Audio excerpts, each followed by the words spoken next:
Our final example, the water in the Flint River flows at 5 kilometers per hour. A speedboat can go 15 kilometers upstream at the same time it takes to go 25 kilometers downstream.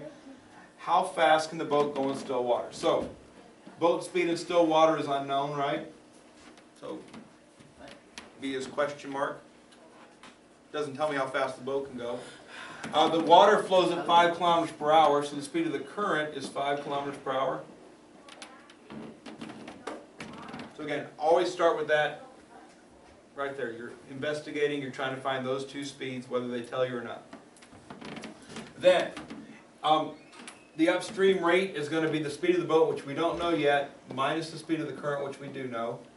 The downstream is going to be the speed of the boat we don't know yet, plus the speed of the current, which we do know. So again, we simply substitute B and C, or B and 5, or whatever they are. So B I don't know, C I do know, B minus C, B plus C. Alright, this one says in the same time. So again, the times are unknown but the same.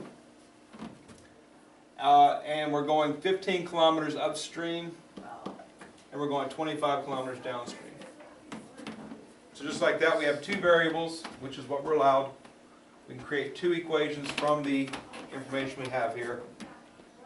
This times this equals this, this times this equals this. So I'm going to get BT minus 5T is equal to, tell you what, my marker and my mouth aren't saying something. Okay, BT minus 5T is equal to 15 from the top, so B times T minus 5 times T equals 15. And then B plus 5 times T is going to make BT plus 5T is equal to 25.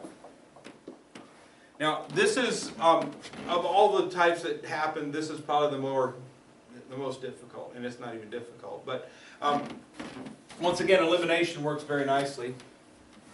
But the 5T and the negative 5T are set up to cancel currently. I'd rather get rid of the BTs than the 5Ts.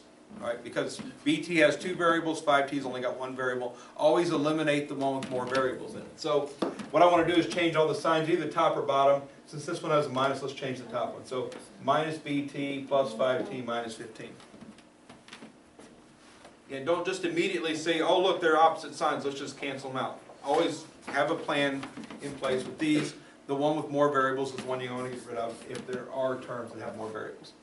So, negative and positive BT cancel. 5T plus 5T is 10T. Negative 15 plus 25 equals 10.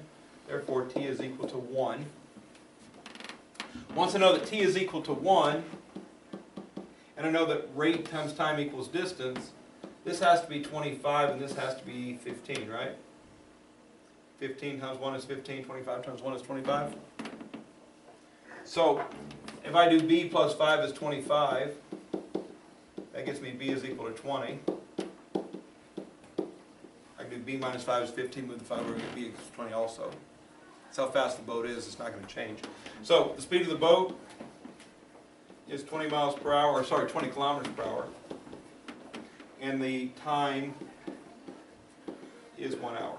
Did you divide T by distance again? Time by distance again? Yeah, just any time. Yeah, okay. And once you know the distances and the times, just distance divided by time equals rate. That's just what it is. So the initial statement is rate times time equals distance. That's our basic fact about uniform motion. Time equals distance over rate. Rate equals distance over time. Any one of those three are created from this first one. All right. So once you know both distance and time to get rate, you divide. And once you get a rate expression equal to a number, then you simply have to solve that simple equation to get the remaining answers.